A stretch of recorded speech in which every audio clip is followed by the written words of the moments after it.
Warahmatullahi wabarakatuh. Alhamdulillah rabbil alamin. Wassalatu wassalamu ala asyrafil anbiya wal mursalin sayyidina Muhammad wa ala alihi washabbihi ajma'in. Rabbi shrah li sadri wa yassir li amri wa hlul 'uqdatam min lisani yafqahu qawli. Amma ba'du. Jadi kita sama baca kitab kita ni syarah kepada nazam bait syair Jawharatut Tauhid karangan Syekh Ibrahim Al-Laqani. Dan syarahnya Tuhfatul Murid karangan Syekh Al-Bajuri dah. Jadi kita nak sambung ni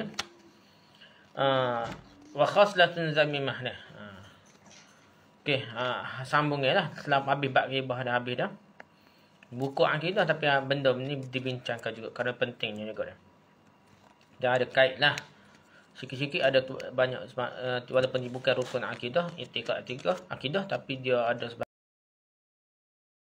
sebagainya, ada kait juga nak akidah dah. Okey, perkataan musannif pengarangnya wa khaslatan zamimah, artinya dan jauhilah setiap perilaku yang tercela. Khaslah perilaku, zamimah tercela. Setiap perilaku tercela, jauhilah setiap perilaku tercela tu khaslatan zamimah menurut syarak. Kena tinggal juga dah. Selain daripada riba, selain pada namimah ni dah. Hanyalah musannif pengarang kitab ni, pengarang syair bait syair ini mengkhususkan perkara-perkara tercela pada bait sesudahnya adalah kerana menaruh perhatian terhadap keaiban-keaiban jiwa, keburukan-keburukan, kebusukan hati jiwa ni. Jadi situlah poin ni yang penting untuk diperhatikan. Maka sesungguhnya kebaikan zahir seseorang di atas keaiban-keaiban jiwanya yang masih belum lenyap adalah laksana orang yang memakai baju di atas tubuh yang kotor dia. Kadang-kadang orang zahir ni nampak ju pakai serba apa dah. Tapi jiwa busuk hati dia pun ada dia. Malah gitu je. Oleh sebab itu kita kena perhati dia. Jadi masalah kotor ni yang beratnya ialah kotor jiwa dah. Jadi benda tu kena baikilah keaiban-keaiban jiwa. Selain dari contoh perkara-perkara tercela seperti dalam bait di atas adalah masih banyak lagi. Dia beri contoh lain lah. Pertama, berbuat zalim, aniaya lah. Yang kedua, merosakkan kehormatan. Merosakkan kehormatan. Yang tiganya, merompak. Yang keempatnya, menipu. Seperti mencampur yang buruk dengan yang baik. Telah datang riwayat dari bahawa Nabi SAW pernah melalui seorang lelaki yang menjual makanan. Lalu kerana melihat ada keenahan, Nabi rasa peliknya, ada benda pelik, Nabi pun memasukkan tangannya ke dalam makanan yang jual itu. Maka beliau melihat di bahagian dalamnya itu basah. Lantas Nabi berkata padanya, apakah ini? Penjual makanan itu menjawab, dia terkena hujan. Maka bersabdalah Nabi SAW, alangkah baiknya engkau meletakkannya di bahagian atas makanan sehingga orang-orang dapat melihatnya. Kerana barang siapa yang menipu umat kami, maka bukanlah dia dari golongan kami.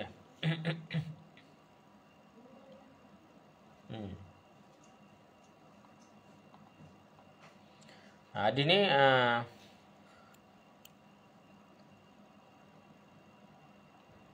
man ghasyana falaysa minna, siapa yang menipu dah. Ghasyana menipu kami, maka bukan daripada golongan kami. Hadis ni riwayat Muslim, Tirmizi, Abu Daud, Ibn Majah daripada Abu Hurairah radhiyallahu anhu dah. Jadi hadis kuatlah. Jadi penyakit bahaya juga umat Islam ni ialah nipu dah. Susuk benda betul dah. Jadi kita nak jual kereta, jual buah, nak jaga apa, kena royak betul dah. Ni kurang, kena lebih mana dah. Dan kita longgok sekali, campur molek tak molek. Jadi ada unsur nasib lah. Unsur nasib tak boleh. Dia kena redha meredai lah. Kena jelas lah. Jadi tak boleh gitu dah. Jadi dia tak sekali, dia waktu bawa hak benda tak molek. Jadi orang nak beli kari, terrakuskan dengan hak tak molek kan. Jadi nyanyalah. Itu dipanggil nipu juga. Artinya bukanlah dia di atas jalan kami yang sempurna. Ayu falisa ala tariqatinal kamilah. Maksudnya dia bukan jalan yang boleh. Bukanlah masuk dia jadi kafir terus dah. Bukanlah jadi golongan kami, bukan golongan Islam yang sempurna lah maksudnya ni. Syekh ni kata dah. Yang kelima, berdusta yang bukan untuk kemaslahatan syarak. Tapi apabila untuk kemaslahatan syarak, kebaikan agama lah, kepentingan agama suruh, maka hukumnya boleh saja seperti berdusta pada isteri kerana hendak membaikkan jiwanya. Bahkan kadang-kadang wajib berdusta itu seperti dusta untuk menyelamatkan seorang Muslim atau untuk mendamaikan orang yang berbantahan. Jadi kadang-kadang boleh Mubah, ya ada mubah dengan wajib. Dia tak ada sunat dah. Ustaz. Kata berlawak sunat tak ada dah. Dia hanya ada diharuskan. Kalau ada manfaat untuk membaikkan, untuk tidak berbalah ke apa dah. Yang keduanya wajib. Kalau siapa boleh membawa kepada apa? Menyelamatkan orang Muslim lah dah. Tapi jangan kerana parti setengah tu, parti ni jaga parti lebih daripada agama dah. Dia sanggup berdusta atas nama parti Islam ke apa ke tak boleh lah. Jemaah Islam ke NGO Islam ke sanggup menipu dah. Pasal benda ni tidak perlu jaga setara jaga jaga kehormatan Muslim ataupun boleh bahaya nyawa tak siapa, tak hanya bahaya nyawa dah. Tapi kalau ada yang nipu juga, lepas tu dia kata bohong wajib dah. Ni tak sih dah. Jadi bohong wajib ni dah ke dia wajib dah. Kalau lain marah bukan main dah. Tak boleh dah. Yang keenamnya berderhaka kepada orang tua, dosa besar juga dah. Yang ketujuh meninggalkan solat. Yang ke-8 melarang zakat. Ya. Dosa besar juga. Yang ke-9 mudahanah atau bermuka dua.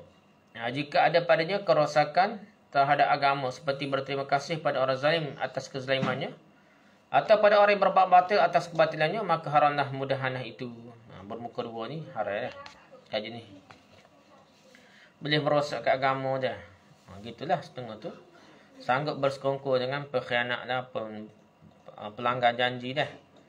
Atas kononnya takutlah dikata atas dasar Islam, tapi takut atas dasar kepentingan nafsu juga. Kita takut gitu dah. Benda ni boleh masuk dah walaupun di kalangan ulama dah. Namun kadang-kadang wajib mudahanah bermuka dua itu jika ada tujuan untuk menolak keharaman. Kadang-kadang disunatkan jika merupakan satu perantaraan untuk perkara sunat. Kadang-kadang dimakruhkan jika merupakan satu perantaraan untuk perkara makruh. Dan jika mudahanah itu kosong dari hal-hal demikian, maka diperbolehkan, dia kata dah. Tapi kalau bersekongkol bermuka dua ni, siapa macam mengampu, kita kata mengampu lah istilahnya, mengampu siapa sokong kezaliman tak boleh lah, haram dah. Tapi ada juga, kita jangan tersangka buruk dah. Contohnya dulu Syekh Ramadan Al-Buti dah. Dia ni walaupun kata ulama pengampu lah dia dah. Ulama pengampu. Bukan ampu main-main, ampu Bashar Assad ni dah. Ampu apa? Hafiz Assad dah. Bapak dia lagi lepas tu Bashar Assad dah. Jadi pengampu pun ni berat lah zalim pun ni. Tapi dengan sebab dia mengampu tu, masa tu lah barulah berhenti tekanan dan pembunuhan dah, penangkapan kepada ulama-ulama Sunni dah, yang lain dah. Masa dia mengampu kuat dah. Macam mana dia berbaham belik-belik tu, sekali dia jadi pengampu kerajaan dah. Tapi dengan jadi pengampu kerajaan tu menyebabkan masa tu lah berhentinya tangkapan-tangkapan rambang dah terhadap ulama sunnah, ahli sunnah jemaah dah. Jadi kita kena adalah kita kena terima hakikat juga. Dia tidak semudah apa yang kita kata, fikirkan ada benda-benda tu kena terpaksa bermuka dua untuk memastikan kebajikan umat Islam lain terjaga. Gitulah yang kata dah. Tapi secara rasanya tak boleh lah bermuka dua ni lah. Gitu kita kata dah. Perkataan musannif pengarang itu dengan kata kal-ujbi wal kibri wada'il hasadi menunjukkan bahawa di antara perkara tercela yang mesti dijauhi adalah ujub. Rasa heran diri, rasa diri lebih baik daripada orang lain. Takabur atau kibr, takabur besar diri dia. Dan wada'il hasadi dan penyakit hasad ni. Penyakit hasad. Ujub adalah berpendapat bahawa ibadah yang dilakukannya adalah terbit dari dirinya sendiri. Tak berasa lah Allah yang beri hidayah taufik dia dah. Allah dah pilih dia baru boleh semaya pun. Kalau tak ada pilihan Allah nak semaya pun tak boleh dah. Jadi dia tak berasa tu kurniaan Allah. Dia berasa dia berjasa, berasa dia hebat dah. Tanpa merasa ada kurniaan dari Allah Ta'ala serta menganggap ibadahnya itu sebagai sesuatu yang agung, sesuatu yang hebat. Seperti ujubnya, ajaibnya orang yang abid dengan ibadahnya. Orang yang buat amal ibadah banyak, dia berasa dia ni wali dia, berasa dia orang alim ataupun orang abid dia, orang beribadah kuat. Dan ujubnya orang alim dengan ilmunya. Jangan katakan orang abid saja, setengahnya orang alim dia. Orang alim pun boleh jadi ujub. Bukan jahil, orang jahil ni ada cara-cara, tapi orang yang masuk ramah kena nyakit ujub ni ialah orang alim dia. Orang alim ni ramah sangat terkena penyakit ujub, rasa ajaib, rasa kagum dengan diri sendiri sehingga dia tak boleh nak orang tegur dia. Orang tegur, benda betul pun tak saya tarik balik dah. Kerana ada ujub dalam diri sendiri-sendiri dia. Dia bukan nak jaga agama, nak jaga ego dia sendiri dah. Ni masalah dah. Dan benda tu mudah berlaku kepada orang alim. Pada orang besar. Orang ada pangkat yang besar. Ia jadi mudah berlaku benda penyakit ujub ni. Hukum ujub tu, ajaib diri sendiri tu, rasa diri lebih baik daripada orang lain dan tidak boleh tegur, adalah haramnya tidak merosaknya, yang tidak merosaknya ketaatan. Gimana maksudnya?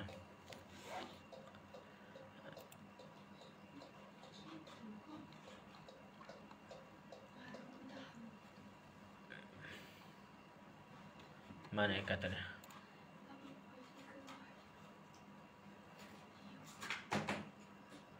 Ghairu mufsidan lit-ta'ah. Fahuwa haramun ghairu mufsidan lit-ta'ah. Tidak merosakkan untuk ketaatan. Maksudkan ya.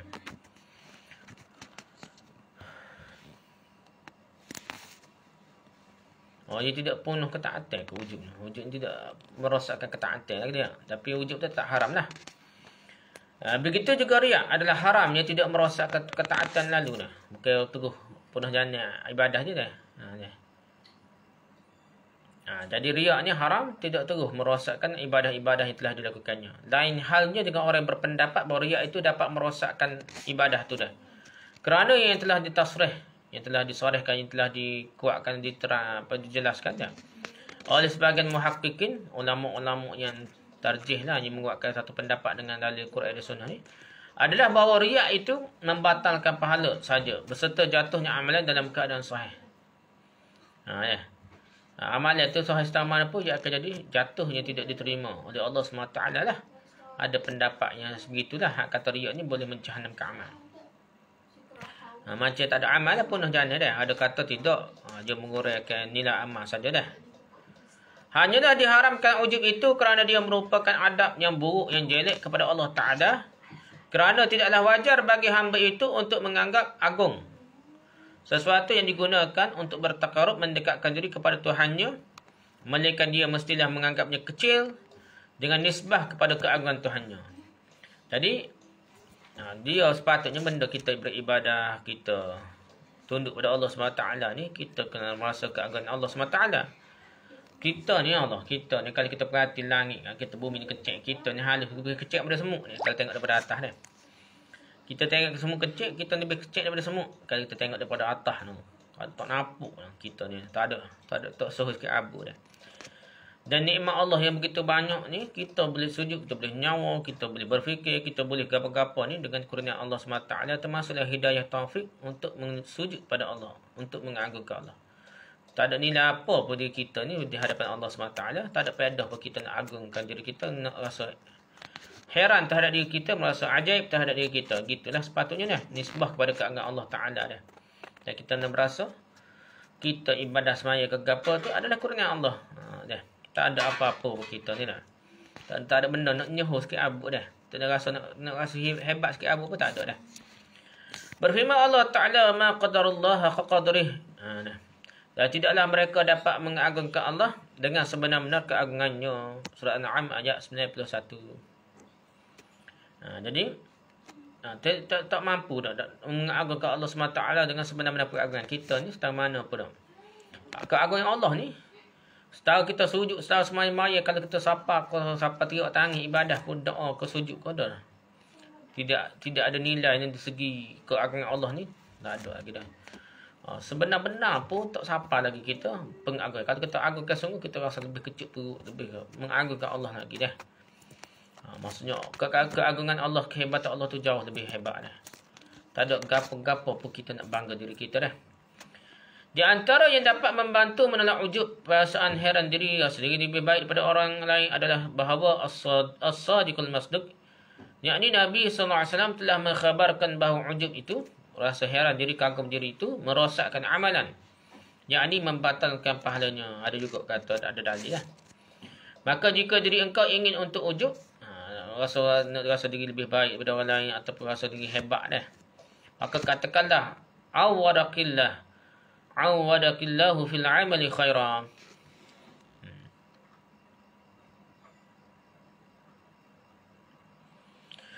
Dia kata semoga Allah menggantikanmu dengan amal yang lebih baik dah. Jadi kalau berasa nak tu, fikir ada lagi amal yang lebih baik daripada dia dah. Lagi pula tidaklah ada maknanya berlaku ujub, heran diri terhadap sesuatu yang tidak diketahui perihal diterima atau tidaknya. Rasa kagum, rasa hebat, rasa hebat diri dah. Tak pandai kalau kita sendiri tak tahu Allah terima. Kena amalan kita ni. Tak tahu mana dah. Benda tu nanti esok di akhirat bagi kita tahu terima sungguh atau tidak ni. Jadi lah ni kan tak ada faedah nak rasa bangga. Nak rasa akulah hebat, akulah alim, akulah lebar, akulah soleh, akulah juruh dah. Orang itu anti-Islam, liberal ke apa tak boleh nak kata mudah-mudah dah. Kita tak tahu hakikatnya terima atau tidak amalan kita dah. Kibr dan takabur dah. Rasa besar diri dan takabur tu iaitu batarul haq wa ghamsul khalq. Wa ghamsul haq. Ya kan? Wa ghamsul khalq. Iaitu tidak mahu menerima kebenaran, batarul haq, dari orang yang mengatakannya, serta memandang rendah sekali makhluk. Wa ghamsul khalq. Memandang rendah sekali makhluknya. Itu maksud takabur dah.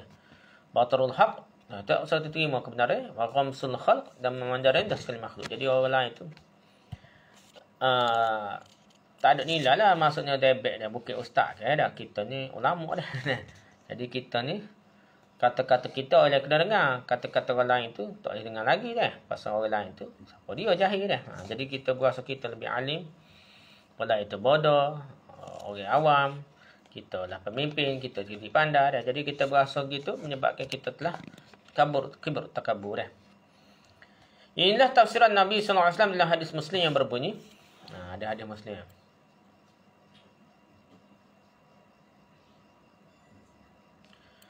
Nabi kata apa dah? Dalam hadis Muslim berbunyi, la yadkhulul jannata man kana fi qalbihi misqala dzarratin minal kibr. فقالوا يا رسول الله إن أحدنا يحب أن يكون ثوبه حسنا ونعله حسنة فقال إن الله جميل يحب الجمال ولكن الكبر بطر الحق وغمس الناس. Tidaklah masuk syurga orang yang dalam hatinya ada kibr, ada takabur, ada besar diri dah, seberat biji sawi pula. Misqal dzarrah, walaupun berat debu gandum dah. Maka sahabat bertanya, wahai Rasulullah, sungguhnya salah seorang di antara kami suka sekali agar bajunya bagus. Yuhibbu ayyakuna thawbu hasanan, pakainya bagus. Wa na'lu hasanah, dan sandalnya selipar dia pun bagus. Maka Nabi pun bersabda, sesungguhnya Allah adalah indah. Inna Allah jamilun. Allah adalah indah, menyukai keindahan, akan tapi kibr tu, takabur tu adalah tidak mahu menerima kebenaran dari orang yang mengatakannya serta merendahkan manusia dah. Al-kibr batarul haq wa ghamsun nas. Tidak mahu terima kebenaran, tolak kebenaran dari orang yang mengatakannya. Wa ghamsun nas, dan merendahkan manusia lain dah. Ada kata riwayat lain ghamtun nas, Akhraj Muslim wa Ahmad fi Musnad wa Tirmidzi fi Al-Mu'jam Kabir an Abdullah bin Mas'ud. Artinya Allah itu memiliki sifat-sifat keindahan, yakni segala sifat kesempurnaan. Dia akan memberi pahala terhadap orang yang tajammul, memperindahkan diri. Jadi Allah suka kita ni pakai comel, nyemak dah, semak dah, comel dah, dengan pakaian dan seumpamanya, kerana hendak menampakkan nikmat Allah Ta'ala. Jadi boleh kita tunjukkan nikmat Allah SWT tu tanda kita bersyukur. Bersyukur ni bukan sebab alhamdulillah saja, guna nikmat Allah tu tanda syukur juga dah. Maka tajamul, bercantik-cantikkan dengan pakaian, bukanlah termasuk kibur, besar diri, sombong diri dah. Bahkan dia disunatkan, bahkan sunat pun kita pakai baju comel pada waktu solat, dan waktu-waktu berjemaah berkumpul dengan manusia lain seperti hari raya dan lain-lain dah. Dan pada hak isteri terhadap suaminya, serta pada hak ulama untuk membesarkan ilmu pada jiwa manusia. Jadi isteri itu terhadap suaminya, suami pun kena jangak pada isteri, isteri pun kena jangak pada lelaki, kena comel dah. Begitu juga ulama pun kena pakai pakaian yang sesuai dengan dia lah. Jangan pakai remeh power gila dah. Lepas tu kata tak wali dah. Tak wali apa dia pakai remeh dah, musuh belakang. Jadi benda tu meremehkan ilmu lah. Tidak gitu. Kita dah pakai dengan pakai kemah sesuai dengan orang kata nak ngajar kat biasa kemah dah. Dan boleh juga tajamu bercantik-cantikkan itu menjadi wajib pada hak para pemimpin dan lainnya. jika kejayaan suatu perkara yang wajib bergantung atasnya, kerana kemaslahatan umat pada masa-masa terakhir ini tidak boleh terjadi dengan sikap dan keadaan tidak indah dan menarik, disebabkan tabiat manusia sekarang yang cenderung mengagungkan rupa dan penampilan. Benda ni berlaku dia zaman Umar Khattab memang serebeh lah Umar ni. Bukan kata-kata tidaklah semak dia pakai yang cari dah. Kadang-kadang dia tapung pakaian dia dah. Umar Al-Khattab dah. Masa Muawiyah dia pakai semak. Bukanlah masa Makkah yang menjadi khalifah, masa bila jadi khalifah, masa yang Gabina, masa Umar lagi pun dia semak. Lepas tu Umar tanya bapa tu, dia kata tak boleh manusia sini. Sini kalau kita pakai serebeh, tak semak, tak nampak kaya, hebat tu, orang masyarakat situ akan memperlekehkan kepimpinan menteri besar ke raja ke dah. Jadi dia pelekeh tak dengar kata dah. Jadi masalah pula dah.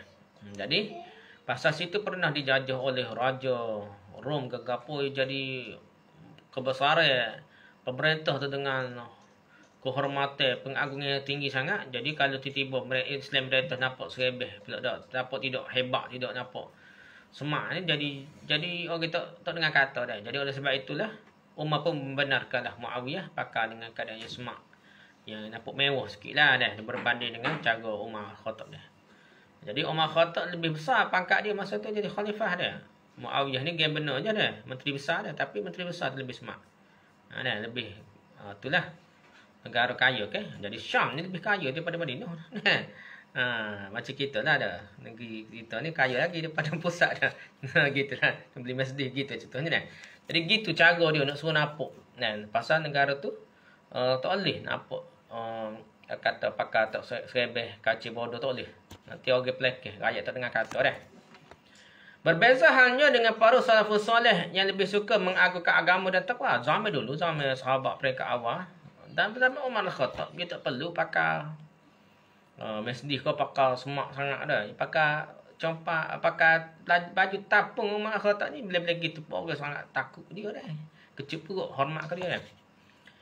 Dia boleh juga tajamu itu bercantik-cantikkan semak tu, nampak mewah sikit atau berkemah sikit tu, menjadi makruh jika dia merupakan perantara untuk hal-hal yang dimakruhkan, dan boleh juga menjadi mubah jika kosong dari sebab-sebab tersebut. Mubah dan boleh jadi haram lah kalau ada kibur atau tidak ada faedah. Jadi sombong ke apa tu, atau meremeh kau lain, pakai setahun ni barulah dia ulama, baru dia pemimpin. Jadi rakyat tak boleh masuk dekat kau. Maksudnya gitu, pakai semak tu nak tak beri rakyat masuk dekat gapo sehingga kan dia nampak sombong. Tu tak boleh ada. Kibur itu, sombong itu, besar diri itu sudah termasuk bencana umum di tengah-tengah masyarakat. Sehingga ada dikatakan orang, sesuatu yang paling akhir keluar dari hati para siddiqin, keluar daripada hati orang yang berkata benar, yang betul jiwa dia dah, adalah kesukaan berlagak sombong yang merupakan maksiat iblis. Sombong-sombong ni menyakit iblis dah. Iblis keluar pada syurga, dilaknat oleh Allah SWT sampai kiamat kerana kesombongan takabur, besar diri, berasa besar diri lebih hebat daripada Nabi Adam dah. Lebih hebat daripada manusia. Sebab itu dia jadi kena laknat Allah dah. Jadi orang yang orang yang betul, orang jujur hasal dia, tapi jadi kena penyakit ni lah, kerana suka berlagak sombong. Kerana sungguhnya dia pernah takabur ketika diperintah sujud kepada Adam, Nabi Iblis tu lah. Lalu dia tidak mahu untuk menganggap perintah Allah untuk sujud itu sebagai sesuatu yang buruk, maka kerana itulah dia menjadi kafir dah. Jadi dia tu, dia kata, tak dengar kata tu hebat ni, tapi tak apa, sebab aku lebih baik daripada Nabi Adam, daripada manusia. Maka dia tak anggap benda tu tak apa bagi dia, tidak ikut perintah Allah untuk sujud tu, bukan benda buruk bagi dia. Jadi kafir dia dah, Iblis dah. Untuk kibir, untuk besar diri itu ada ubahnya yang bersifat akli, syar'i dan adi dah, ikut adat dah. Ubah yang akli ikut pemikiran, ikut akal dah, adalah mengetahui bahawa yang memberi kesan itu hanyalah Allah Ta'ala saja, dan bahawa dia tidak memiliki kemanfaatan sedikit pun, dan tidak pula kemudaratan untuk dirinya sendiri dan lainnya. Kita ni pun tak ada nak suruh sikit abuk dah. Tak ada benda yang boleh kita nyuruh dah. Kita nyawa pemuja Allah masuk oksigen tu sampai dalam seluruh tubuh kita dah. Tak kira lagi jiwa kita, rohani kita dah, ketenangan jiwa kita, semua tu adalah anugerah Allah SWT dah. Kita tak sedap suhu lah dah, berasa kita lebih baik hebat, Orang lain remeh, orang lain bukan nak Islam kita je nak Islam ke ataupun kita saka buruk orang dah kita besar diri kita lah lebih hebat daripada lain. Jangan mudah-mudah gitu dah. Kita nak semaya pun dengan kurnia Allah, pilihan Allah dah. Kasih sayang Allah dia pilih hati kita ni, jiwa kita rasa nak semaya, rasa kuat untuk beribadah dah. Jangan kita berasa ni kehebatan diri kita sendiri dah. Tu akli dah. Yang beri kesan, beri kuasa ni. Boleh beribadah, boleh makan, boleh minum, boleh semaya, boleh beribadah, boleh jadi alim ke apa tu adalah kurnia Allah semata-mata. Tidak ada sikit abuk pun kuasa kita dah. Kuasa hanyalah daripada Allah SWT. Kita hanya kasb usaha dan ikhtiar. Tapi hakikatnya usaha dan ikhtiar kita pun dengan izin Allah SWT dah. Maka tidaklah wajar bagi orang yang berakal untuk bersikap takabur, besar diri, sombong diri, berasa lebih baik daripada orang lain. Tak boleh orang tegur, tak boleh terima. Tak boleh lah sepatutnya. Kerana sesungguhnya orang yang kuat dan yang lemah, begitu juga yang tinggi dan yang rendah, darjatnya sama dalam hal kehinaan zat dah. Zat ni semuanya di sisi Allah SWT semuanya makhluk hina belaka berbanding kebesaran Allah SWT dah. Adapun ubat yang syar'i, tu di segi akal. Kita mikir logik akal pun boleh faham gitu sepatutnya dah. Tak sepatutnya sombong diri dah. Lepas tu ada ubat yang bersifat syar'i berdasarkan Al-Quran Sunnah lah dah. Adalah ancaman yang datang pada kibir, pada besar diri, pada sombong, pada orang yang tolak kebenaran dan meremehkan manusia itu, kerana yang sebenarnya dia itu adalah sifat Tuhan. Kibir-kibir itu sifat kebesaran Allah SWT. Tuhan ni tak dengan kata muka dia tak berlaku. Sungguh kita ni nupel dia Tuhan je bui je benarnya. Tak ada benda nak nyehu sepatutnya dah. Semua tu adalah kurnia Allah. Nak nyawa pun oksigen pun Allah je bui dah. Barang siapa yang menyerupainya dalam hal sifatnya, maka dia membinasakannya. Siapa dia nak serupa dengan Tuhan dah, nak syirik dengan Allah SWT daripada salah satunya sifat kibir, sepatutnya pada Allah saja. Tapi kita juga nak suruh berasa nak suruh besar diri macam Tuhan. Jadi itu adalah bentuknya nak menyekutukan Allah juga dah. Nak jadi Tuhan jugalah dah. Ada setengah orang nak jadi juru cakap Tuhan dah. Orang ni masuk syurga, Allah ni Allah saja dah. Dia dah. Allah ni ahli syurga, ni ahli neraka. Mudah-mudah ibu bapa orang dah. Gen dia ahli syurga, gen orang lain ahli neraka. Tu jadi juru cakap Allah SWT. Ambil kerja Tuhan. Tu pun besar dah saudara. Tambah-tambah hak besar juga ialah kibr. Berasa besar diri, berasa tak boleh tegur dah. Dia betul berlakon. Allah je sepatutnya gitu kan. Sedangkan ubat yang adi adalah ikut biasa ni adalah memandang kepada asalnya, tempat kembalinya dan tempat berbalik-baliknya. Maka asalnya ia itu adalah dari setitik air yang hina, yang berasal dari darah kita manusia ni, daripada setitik air hina lah dah. Air mani kira lah sperma ke apa, hina sangat manusia ni. Dia berdiam daripada beberapa waktu di tengah-tengah kotoran dari darah, haid dan selainnya. Kuasa-kuasa kotor ni duduk kuasa itu dah. Dan beberapa waktu dia berdiam dengan kencing dan berak atas dirinya dekat kuasa itu kan, dekat-dekat tu belakang. Atas dirinya sendiri, kemudian sekarang dikelilingi dengan kotoran-kotoran yang tidak terhitung banyaknya. Dan dengan tangannya sendirilah dia menyentuh kotoran itu sekian kalinya dalam sehari bagi membasuhnya dari tubuhnya dah. Kuasa itu juga nak basuh kencing berak ke apa dah. Itulah tempat berbolak-baliknya manusia itu. Adapun tempat kembali nanti adalah sebagai bangkai yang berbau busuk juga lah. Kita dia mati nak boleh terbit jadi manusia pun. Dari perut tempat kuasa yang kotor kita kata dah. Lepas tu mati pula, masuk ke tanah jadi busuk pula, jadi hancur, bau busuk pula, banyak ni. Bangkai kita ni nak jadi busuk. Maka barang siapa yang merenungi sifat-sifat dirinya, nescaya tahulah ia kadarnya tak ada benda nak nyuruh ya. Tak ada gapa kita nak nyuruh diri kita, rasa diri kita lebih baik daripada orang lain, rasa dia besar diri, orang tegur tak boleh terima dia, tak patutnya. Dan orang yang tawaduk ni, rendah diri, adalah orang yang mengetahui kebenaran dan memandang semua yang ada padanya sebagai kurniaan dari Allah Ta'ala semata-mata. Tidak dia merendahkan sesuatu pada kerajaan Tuhannya, dan dia juga selalu bermohon padanya. Tak rasa dia merendahkan orang lain, makhluk Allah yang lain. Dia tidak berasa. Semua tu adalah kurnia Allah dan merasai kebesaran Allah SWT. Tempat haranya kibir, besar diri, sombong diri ini adalah jika tertuju atas hamba-hamba Allah yang soleh. Di atas sekalian umat muslimin. Dan ketika itu termasuklah kibar sebagai dosa besar. Adapun jika tertuju atas musuh-musuh Allah, maka dialah yang dikendaki oleh syarak dan dipandang baik oleh akal. Ya, jadi kalau kita tunjuk besar diri, tunjuk macam kita sombong di hadapan musuh Allah, tak apa gitu dah. Sebabnya kita tu jangan nampak lembek pula dah. Kita nak hadapi golongan sesak, golongan liberal, golongan kafir ke apa dah, etis dah. Kalau kita buat lembek dah. Dia sedap, kau sedap hati, kau kuat anjar je tu dah. Jadi kita nampak gagah ni, nampak debel dah, nampak sombong dah. Dan dia dimasukkan dengan kibar atas musuh-musuh Allah adalah menghinakan mereka kerana kekafiran mereka dan kemaksiatan mereka, bukan menghinakan zat tubuh badan mereka, bukan. Zat tubuh mereka bukan kekufuran tu. Kalau kita marah pada orang yang buat maksiat pun bukan kepada tubuh badan dah.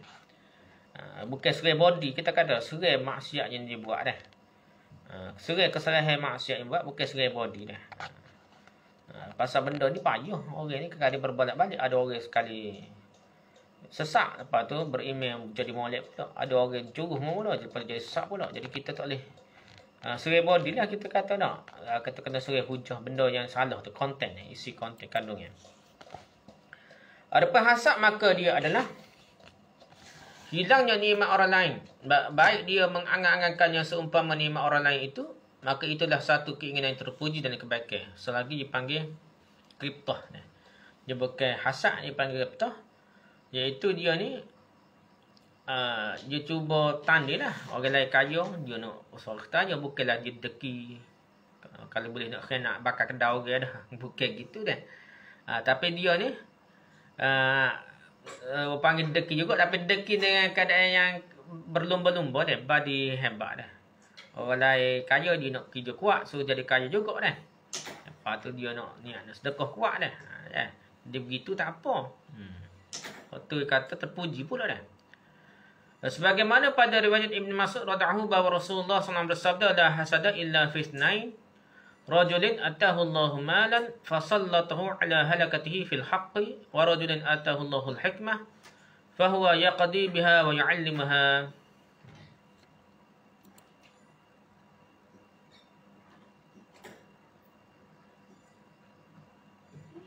Hadis ni hadis riwayat Bukhari, Muslim daripada Abdullah bin Mas'ud. Jadi tidak boleh hasad, dengki tu kecuali pada dua orang. Ni hasad dari segi istilah bahasa saja dah. Dengki lah kita panggil ke Melayu dengki ni, tapi dia bukan dengki sebenar lah, dia lebih pada reptah dia. Dia maksudnya bersaing dah, berlomba-lomba dah. Tidak boleh hasad dengki dari segi bahasa lah, dari segi istilahnya sebenarnya macam reptah lah. Tidak boleh hasad kecuali pada dua orang. Pertama, lelaki yang diberikan dia Allah harta benda, lantas memberinya pula kemampuan untuk membelanjakannya pada jalan yang benar. Deki sini boleh, dan kita dengan niatnya betul lah. Jadi orang yang beri harta, dia juga guna untuk kebaikan dia. Sedekah orang, apa ikutlah dah orang hak sedekah kuat ni dah. Untuk kebaikan, duk sebar kebaikan dah. Dakwah dan apa dah. Yang kedua, lelaki yang diberikan oleh Allah hikmah atau ilmu keagamaan, dan atas ia memutuskan perkara dengannya serta mengamalkannya. Dan deki juga orang alim ulama dah. Jadi dia boleh ilmu yang luas, yang hebat ni.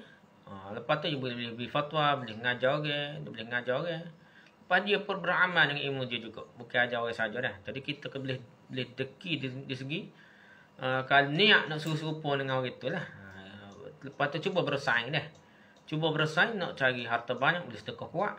Atau nak cari ilmu banyak, boleh boleh mengajar orang dan boleh amalkan.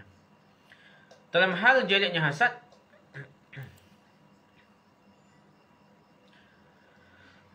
dan hal jeleknya buruknya hasad dengki ni, itu adalah dari Nabi, itu adalah daripada hadis Nabi sallallahu alaihi wasallam. Nabi sallallahu alaihi wasallam bersabda,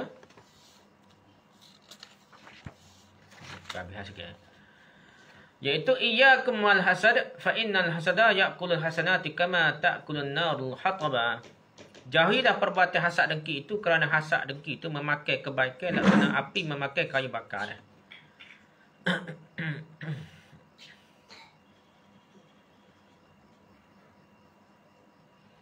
Jadi hadis ni hadis riwayat Abu Daud dan sanadnya dhaif. Sanadnya dhaif ni nak. Jauhilah perbuatan hasad dengki itu, kerana hasad dengki itu memakan kebaikan laksana api memakan kayu bakar. Atau hadis dhaif dah.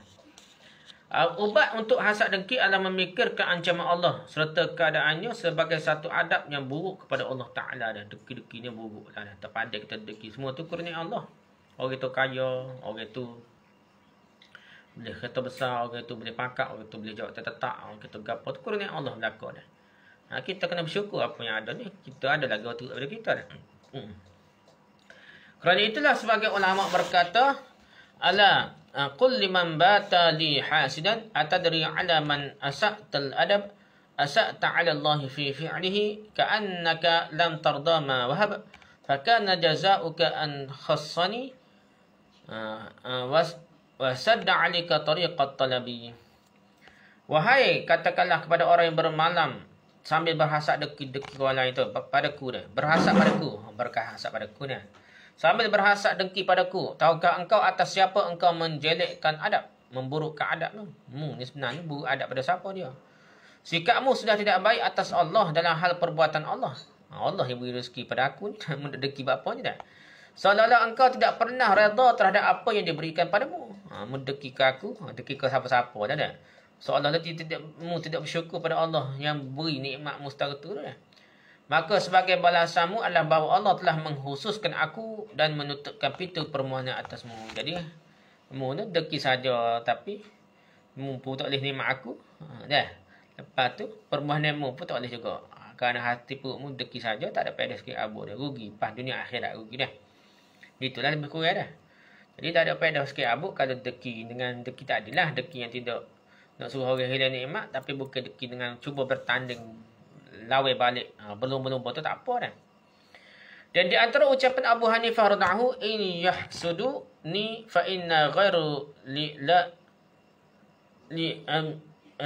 la imihimna qabli minan nasi ahlul fadli qad husidu fadama li walahum ma bi wa ma bihim wa ma ta'aksaruna ghaizan bima yajidu ana alladhi yajiduni fi sudurihim la artaqi sadran minha wala aridu.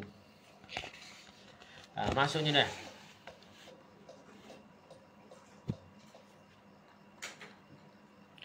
Dia kata, jika mereka bersikap hasad padaku, deki padaku, maka sungguhnya aku bukanlah orang yang cocok dengan mereka. Nah, tak padan lah, tak sesuai apa, tidak setanding lah, tidak sesuai, tidak secocok dengan mereka. Orang-orang sebelumku yang rata-rata mempunyai keutamaan pun telah mereka hasad dah. Dah. Aku ni tidaklah hebat mana dah. Ya deki dah. Ada orang yang lebih utama daripada aku pun mereka hasad dah. Maka tetaplah untukku dan untuk mereka apa-apa yang ada denganku dan dengan mereka. Jadi benda tu ada degi masing-masing. Allah beri belaka. Dan kebanyakan kami telah mati dalam keadaan marah dengan apa yang mereka dapatkan. Jadi pokok kami deki-deki tu mati juga dah. Tak boleh ke satu juga dah mati. Pakai mati bodoh gitu, sia-sia gitu dah. Sedangkan orang tu boleh nikmat, dia tak boleh nikmat sekadar deki dah. Saya nikmat tu lah, nikmat ada belaka sikit sebanyak dah. Sayalah orang yang mereka dapatkan ada dalam benak-benak mereka. Tidaklah saya akan naik kepada salah satu sanubari mereka dan tidak pula saya akan datang dah. Ni ayat kata-kata syair buat mengaji lah kata dah. Jadi tak ada faedah sikit abuk berdeki dah. Perkataan musannif terpengarang bait syair itu dengan kata wakal mira'i wal jadal. Menunjukkan bahawa mirak tu adalah berbantahan orang lain dalam hal perkara dia akui kebenarannya. Mirak-mirak ni dia tahu dah benda tu salah, ni pendapat dia dah. Tapi dia pertahankan juga. Suruh tu nak nampak kalah balik dia lah dah. Nak mirak dah. Tu mirak ni bantahan kepada orang lain dalam hal perkara dia akui kebenaran orang lain tu dah. Tempat tercelan mirak adalah jika dipergunakan untuk menghina orang lain dan menampak. Tak. Hu tu kembali pada nanya tu.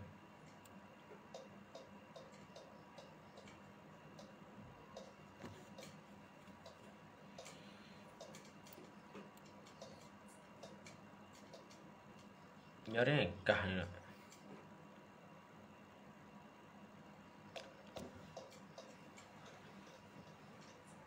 إذا استخرج عندهم منازعة الغريب فيما يدعى صوابه.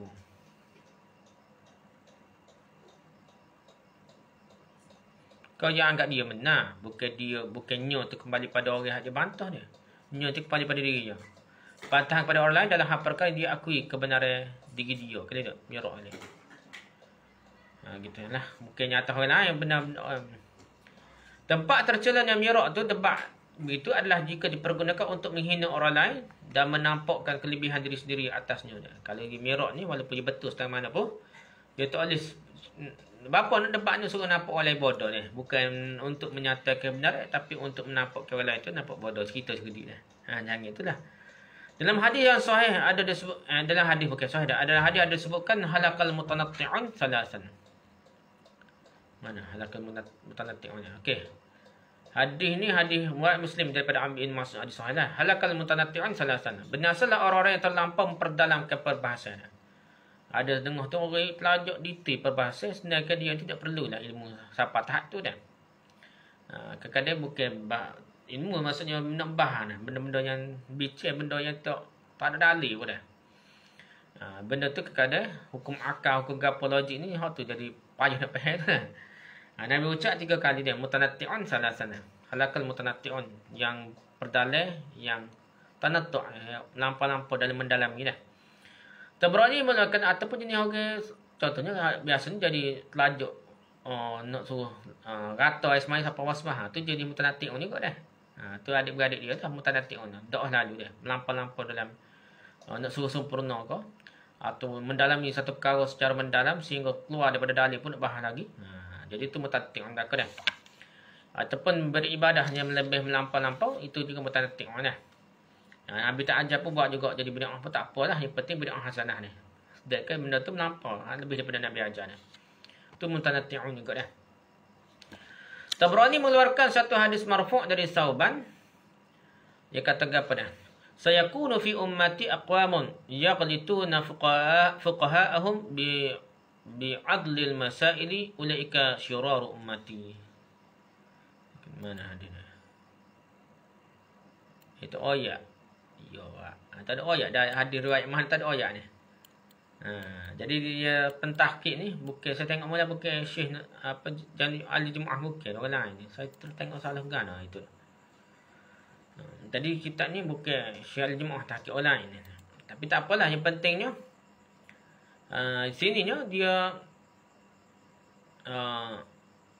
hadis ni tak tahulah, yang penting tak tahu. Hadis ni tak ada sebut riwayat mana. Dia kata marfu' daripada Sauban tapi tak tahu mana dah.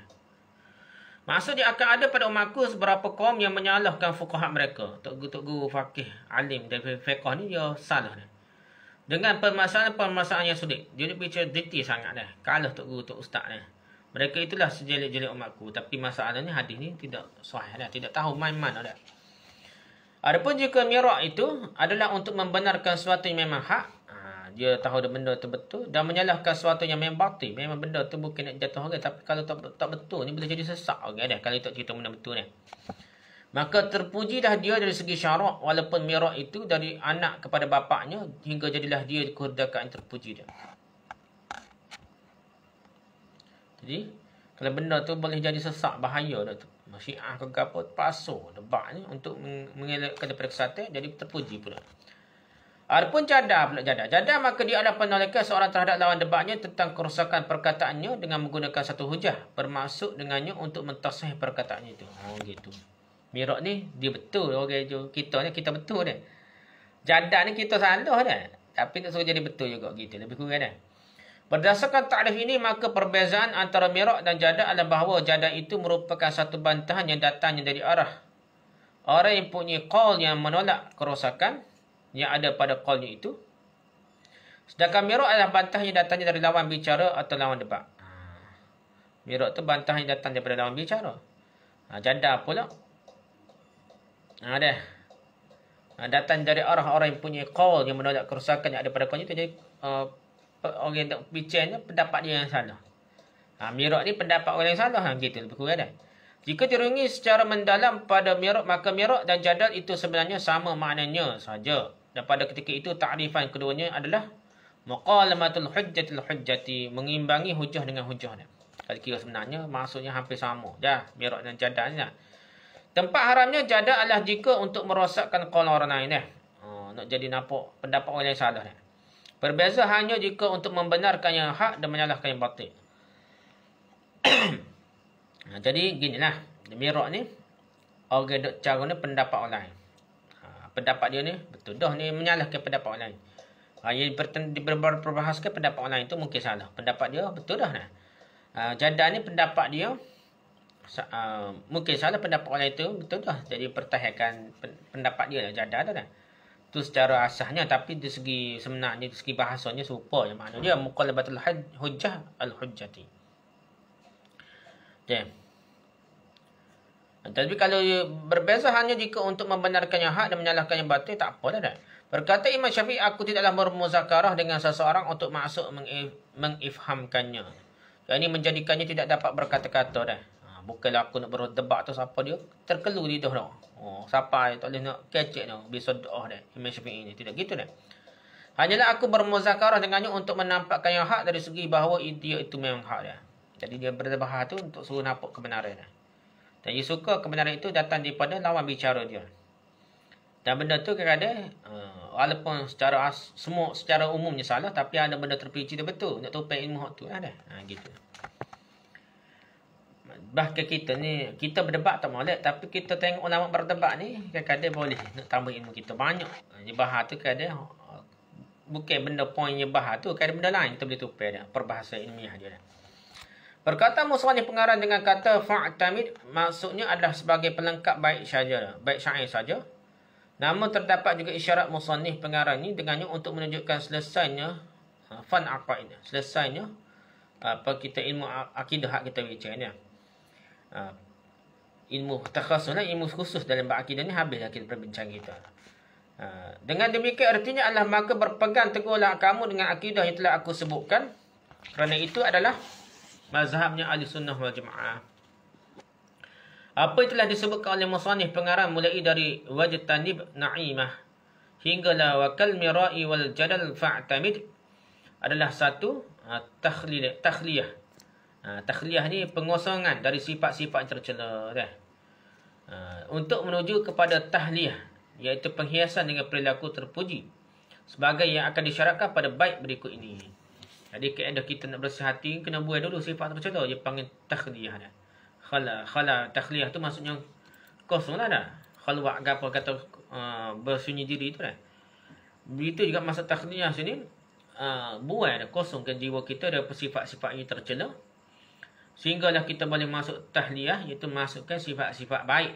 Baru boleh isi. Kalau kita ada bekas, kita kena buai benda-benda yang kotor yang kita tak say dulu, basuh-basuh, barulah kita boleh masukkan benda yang kita, benda comel, benda baru, benda molek dari bekas tu. Begitu dah hati kita ni dah. Wallahu a'lam. Subhanakallah bihamdika, subhanakallah bihamdika, subhanakallah bihamdika, asyhadu an la ilaha illa anta, astaghfiruka wa atubu ilaik. Assalamualaikum warahmatullahi wabarakatuh.